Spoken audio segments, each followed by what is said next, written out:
সূরাতুল মাউন। বিসমিল্লাহির রহমানির রহিম। আল্লাহর নামে আরম্ভ, যিনি পরম দয়ালু করুণাময়।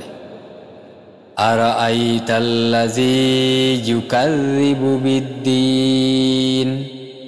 আচ্ছা দেখুন তো, যে ধর্মকে অস্বীকার করে। ফাযালিকাল্লাযী ইয়াদউল ইয়াতীম। সুতরাং সে হচ্ছে ওই ব্যক্তি যে এতিমকে ধাক্কা দেয়। ওয়ালা ইয়াহুদ্দু আলা তুআমিল মিসকিন। এবং মিসকিনকে আহার দেওয়ার প্রেরণা প্রদান করে না।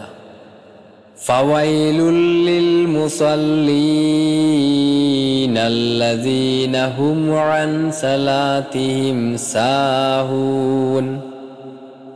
সুতরাং ওই নামাজীদের জন্য অনিষ্ট রয়েছে, যারা আপন নামাজ থেকে ভুলে বসেছে। আল্লাযীনা হুম ইউরাউনা ওয়া ইয়ামনাউনাল মাউন। ওইসব ব্যক্তি যারা লোক দেখানো ইবাদত করে এবং প্রয়োজনীয় ছোটখাটো সামগ্রী চাইলেও দেয় না।